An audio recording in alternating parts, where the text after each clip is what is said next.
Black Panther 2 Wakanda Forever. If you came into this movie because it's Black Panther, it's a sequel to the 2018 movie, then you're going to be sorely disappointed, ladies and gentlemen, and I'm about to tell you why.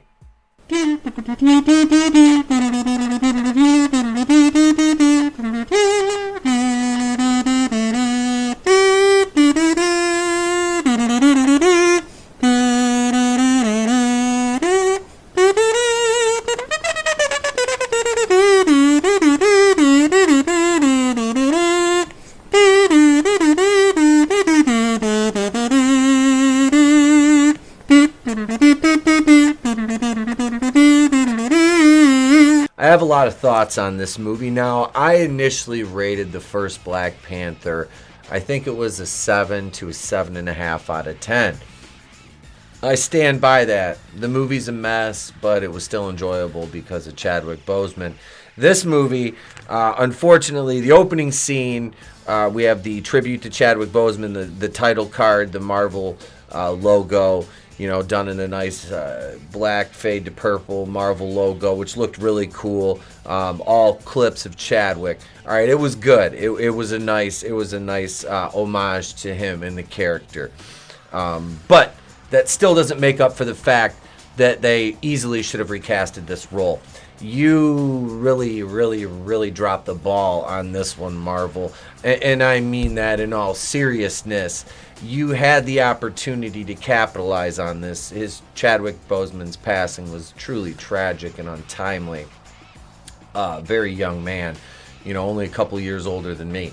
And I feel like, you know, yeah, you could have waited, but honestly, you know, the saying "time moves on, time marches on" is an old country song by Tracy Lawrence, and that is nowhere is it more true than in the world of Hollywood.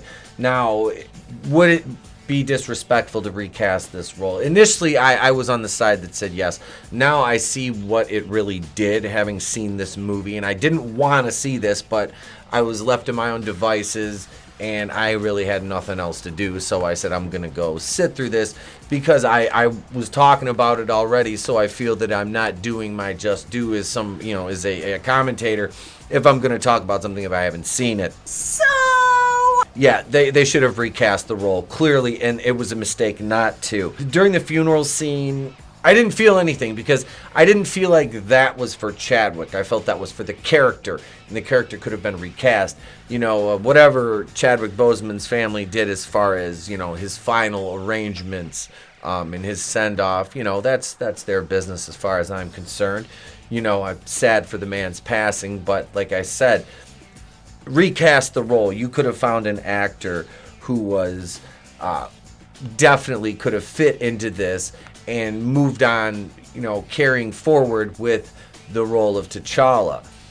Now, I'm going to try not to say that name too many times during my review because in watching my good buddy Grace Randolph's spoiler review of Black Panther Wakanda Forever, there ain't no fluff here. I felt myself wanting to punch my computer screen every time she said it just because it's her voice, I think.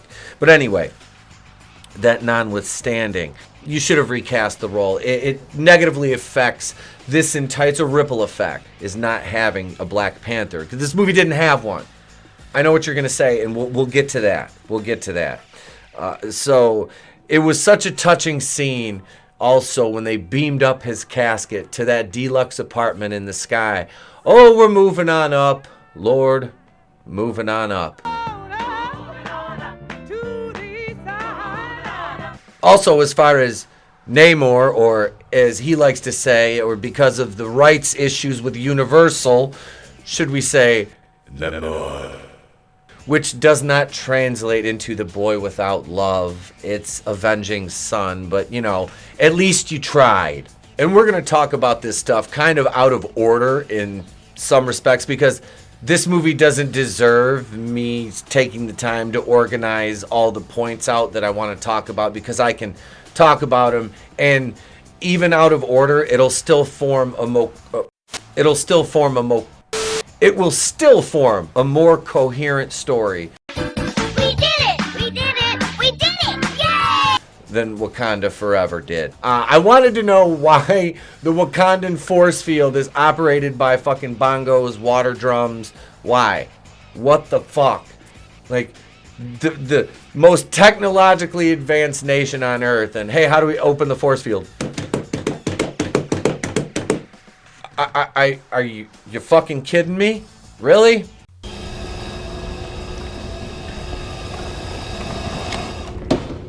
How about no? Sweet. Again, let me go back to the point that my cousin Yuri made about them having mud huts and battle rhinos in such a technologically advanced civilization that is totally statist, nationalistic, basically xenophobic.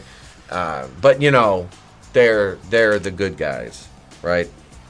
And I'm not saying Wakanda is bad. I'm just pointing out that they have their sovereignty, they have their borders, and nobody, in the real world is calling that bigoted or racist. Just pointing out facts here, be that as they may. The scene. Oh, okay. So we have the scene where the French mercenaries attack the Wakandan outreach center in Mali, and they're easily defeated by the Dora Milaje and return to the floor of the UN as Queen Ramonda admonishes them for trying to steal vibranium and threatens Wakandan action because she says she hears the whispers saying that they don't have the protector anymore, but they've got an army of strong women to protect them with spears because guns are so primitive when you have spears.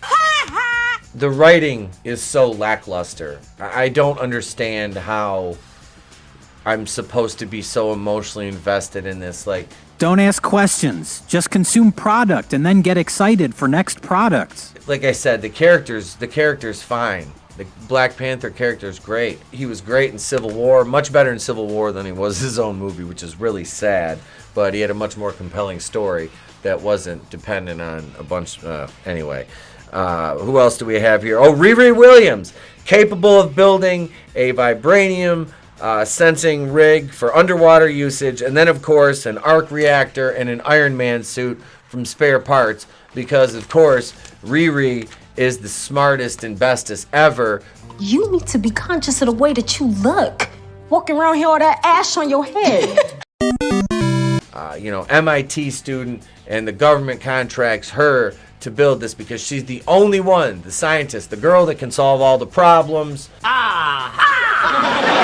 Riri was just insufferable in this. Like, the name Riri alone is ridiculous. And let us not forget, yes, she is Marvel's resident little sociopath. She is the one that demanded to be oppressed by her bigot teacher. Oppress me, damn you, oppress me. Shuri was utterly forgettable in this, even though she was supposed to be what I understood to be the lead, but couldn't carry the movie because her shoulders are this wide. Of course, she's a strong woman, don't need no man. She's completely unbelievable as Black Panther in this movie. Like, absolutely unbelievable. Having a 100-pound woman taking out the warriors of Taluka. We'll talk about it in a minute. But Shuri, of course, gets the vibranium she needs from Namor as a gift in the form of a necklace that belonged to his mother, and he's known Shuri for all of 5 minutes, so he gives it to her, and of course it contains vibranium, which they found on the ocean floor because another meteorite hit there. Not just in Wakanda, because Wakanda is not the only place on Earth where we can get vibranium. Of course, Talocan, Toucan, whatever, not Atlantis. Fake Atlantis. Basically, I guess you've got Atlantis and then you've got Talocan, which is like supposed to be East LA. I don't know how that works. I'm not a doctor. But Shuri is the most important person in the movie next to Riri Williams. Those two are equal on the stunning and brave scale.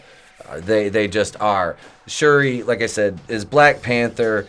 It's absolutely unbelievable. But of course, she's a super genius. Teno Huerta's conditioning for this role was a joke.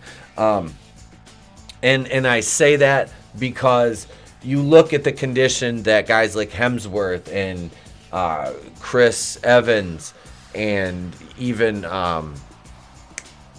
what's his name there? Chris Pratt, Robert Downey Jr. even got the shape these guys got in. Simu Liu, and Kumail Nanjiani, their level of conditioning, and then you get Tena Huerta, who just comes in looking soft. Like, I mean, you're a superhero. And I had somebody in my last video say I was a soy boy and I have a weak jawline, and I'm like, I'm not the one playing a superhero with love handles spilling out over the side of my fucking Namor trunks. All right, bud. So if I was playing a superhero, please believe I would look like I was when I was wrestling. They just gave this guy a pass, looked like shit. When Namor, the Submariner in the comics, was like, I mean, the dude was like, you know, a force of nature. Extremely powerful on a level with, like, what did they say, Hulk and Thor, I think it was. But, no, so to see him look so just meh, like, so meh, like dad bod representation, I guess. So, hey, you know, representation matters, right? You guys can't have it both ways. But let's see, what else do we have on Namor? Oh yeah, so he saw these slavers taking, they had slaves on this island where he went to bury his mom, and he got mad and they killed them all, and then he was Namor, a boy without love. And they took the blue herb, then they drank it, and then they could go underwater immediately because they turned blue. They can go under. We'll talk about that more later. Namor, the Nino without love. He kills Lake Bell as he and the Talokinians. Can we call them Talokinians? Because they're from Talocan. So to be the Talokinians. The Talokinians, they kill everybody aboard this ship containing a force searching for vibranium. Because remember, it's not just in Wakanda anymore. Vibranium, it's not just in Wakanda anymore. Ramon, Namor, gets beaten and forced to bend the knee to 100-pound Shuri at the end of the movie in Black Panther, Wakanda Forever. In Black Panther, Wakanda Forever, the end of it, the end of the battle, after Namor, takes down helicopters, and, he's out throwing, fucking people across here and there, and he's causing floods in Wakanda, and then 100-pound Shuri beats him because her purple drink was better than his blue drink.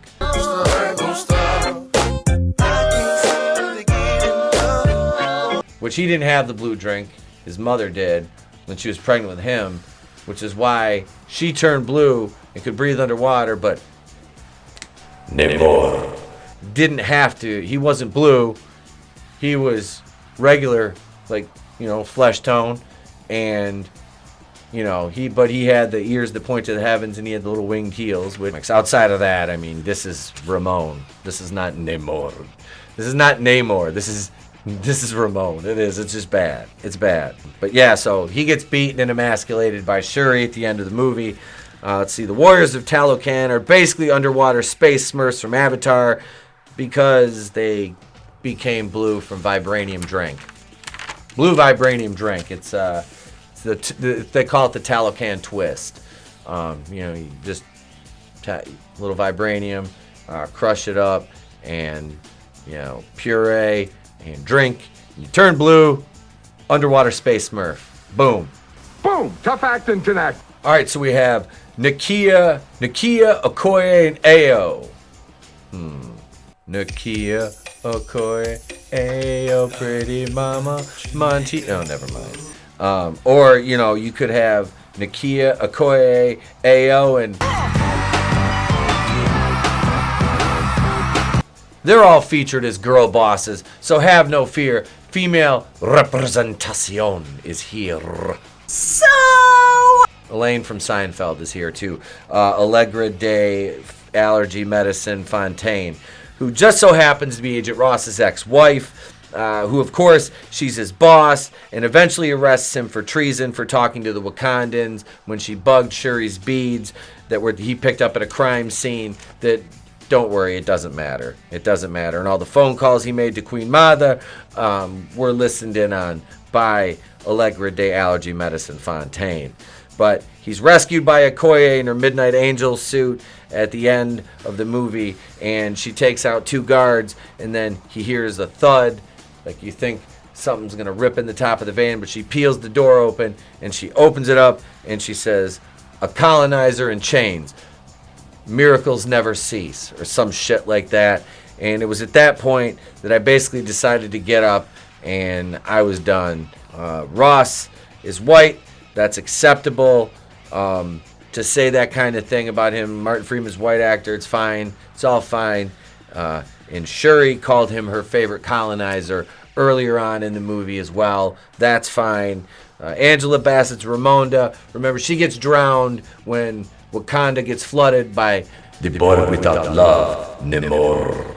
He flooded Wakanda, and Queen Mother drowned. So no more Angela Bassett. And then her casket gets the old up to that deluxe apartment in the sky. Oh Lord, she's moving on up to the east side to a deluxe apartment in the sky. And Queen Mother is now up there with T'Challa in the deluxe apartment in the sky because, oh Lord, they're moving on up. M'Baku gets sidelined throughout this whole movie. The bulk of his screen time comes in the final battle when the SS Wakanda decides to attack the Atlanteans. I mean, the blue mask wearing underwater space smurfs. And unsurprisingly, almost all of the Wakandans die or drown during the attack. And the fighting stops after 100-pound girl boss, female of color, genius, black girl magic, Shuri emasculates Ramon. I mean, Namor. Makes him bend the knee, submit to her, and say she's the bestest ever. She's the smartest science lady outside of Ironheart. They're co-smartest science ladies together. They're the bestest. And if you don't think so, you're a bigot. That's racist! So yay, the movie's over! Yay! That's literally the fucking movie. M'Baku's allowed to be the boss, the king of Wakanda, but the girl bosses, basically, they give him the okay to do that, and they say, we've got you right here, so you can rule, but just know that the women really rule because 100-pound Shuri is the Black Panther. And the mid-credit scene, which I left and had to look up, because at that point I was just fucking done. When that movie ended, I was like, I'm out like Feelers and High Top Fades. Like, I'm gone. I'm gone. It was T'Challa and Nakia have a son. Yay! T'Challa Jr., Black Panther Jr., yeah! Whatever. So we have to, we'll talk about that in a minute. But so yeah, that's it. And as I got in my Jeep, as I knew the credits were running, which was already warm because I started it from inside the theater, I'm sitting there, I'm like this. I'm just basically sitting there going, what the fuck did I just do with the last 2 hours and 41 minutes of my life? Why? And I know some of you guys are just going to be like, oh, I can't believe you actually spent money for that, blah, blah, blah, blah, blah. Look, I was talking about the movie. I wanted to be honest, and I wanted to go watch it so I could talk about it, and I talked about it. These are my closing points with this movie now. This movie has no lead actor. It is literally a ship without a captain. There's no Black Panther in this movie. We have miniature Black Panther, Shuri, who is, they did this in the comics, it didn't work. All right. Marvel successfully killed off their lead black superhero in Black Panther because they, in a foolish bid not to recast T'Challa, they're like, we'll replace him with a female. It'll be great. The fans will love it. Stunning and brave. You guys are bigots if you don't like it. You're misogynist, you're sexist, and you're afraid of women. The main cast is literally all female, and that's nothing against the ladies cast in the roles, but they nerfed or sidelined every male character in this movie. Namor got that much shine in this movie, and then it was all, oh, he's simping to Shuri to try to get, I don't know. This Talocan thing was just, it was ridiculous. It's like you're afraid to use Atlantis because it's a shared piece of mythology, so it's fair game for use. And DC used it with Aquaman, even though Namor is an older character, but DC beat him to the punch, so now Marvel's like, we don't want to seem like we're copying them, even though this character's been from Atlantis since 1939. Let us invent a new place so we can find a place to stick vibranium. Like, that's basically what Ryan Coogler did. This is stupid. There's no more real development in the world of Wakanda, which is basically whatever at this point. Without a legitimate Black Panther, anything to do with this world is shite anyways. Number 5, the refusal to recast T'Challa. You killed him off screen with an unspecified virus of unknown origin. There is a degree of anti-science feeling in this country. Only to give him and Nakia a son named T'Challa, and then make us wait while they age this Black Panther Jr. up, presumably through the Young Avengers, and this process could take years, whereas recasting would have allowed them to simply continue the story T'Challa started, and we had currently going through Endgame. So this whole thing, and I heard Graceface say that, well, he'll probably eventually unthrone M'Baku as king of Wakanda in ritual combat. And it's like, why would M'Baku at that point, like, I don't think M'Baku would fight him. I think M'Baku would just yield to him, knowing that it's been a long time in the making, and the respect that M'Baku had for T'Challa, for him sparing his life when they fought in ritual combat for the throne, which for the most technologically advanced society in the world that hides itself from everybody and is afraid of sharing its resources with the world, still has not trial by combat, but leadership contested by physical combat, because that is what civilized countries that are the most technologically advanced countries but have battle rhinos and mud huts and bongos in the water to open up their force fields, that's what they still do. I know what you did. You're a damn predator. All right, just get the hell out of here. I got a goddamn Literally personified the MCU. It's like the cravings of Kevin the Cuck Feige. To have nothing but strong, independent women who don't need no man in every major role in the MCU. This is the MCU. You have Ant-Man, Hulk, Thor. I'm not counting the Guardians of the Galaxy because that team is going to shift after Part 3, so they're pretty much out of the equation. Hawkeye and Shang-Chi. Oh, wait, you don't even have Hawkeye anymore. Well, he's kind of still in the background to the strongest, bestest ever, Kate Bishop. You guys, don't deny it, all right? Don't deny that they're doing that with this. Now, Doctor Strange, I forgot about him. Benedict Cumberbatch is a male feminist anyway, so it's not like there's any real testosterone there anyway. This is not a good look. You took all your characters, you elevated your B-level characters, which is Cap and Iron Man and Thor, to A tier via cinema. And then you kill them off or sideline them in favor of the all-new, all-different characters that nobody cared about in the first place, and nobody bought the books, but if you dare insult them online, you're garbage, which is funny. Riri Williams adds nothing to the story in literal terms. In terms of just being a plot device, she was the girl that was the key to everything. The smartest and bestest ever. She, again, never did anything in the comics, really, outside of demand that her teacher oppress her. She demanded to be oppressed, and that was her crowning achievement in the comic books. Marvel's resident little sociopath. The writing in this movie is the antagonist. Coogler's ego outweighed his judgment in this movie, and it was very self-aggrandizing. I know everybody's, it's a tribute to Chadwick. You shouldn't have killed the character off. Period. Stupid move. Recast. You should have recast it. You didn't. And now, and it's making money. Don't get me wrong. This movie's making all the money. So everybody's going to equate that to it being a good movie when people are just going out to see it because of what they're projecting onto it, for what they think it represents. It's a fictional world. It's not real, okay? Just in case, Wakanda's not real. Namor was a complete joke. His character, and they did not do a good job with him. The casting was off. He looks terrible. And he just got, He thinks he's playing chess at the end of the movie. We'll see a team up, something stupid with Wakanda and the Talokians, whatever. Are they Talokians or Talokinians? Who knows?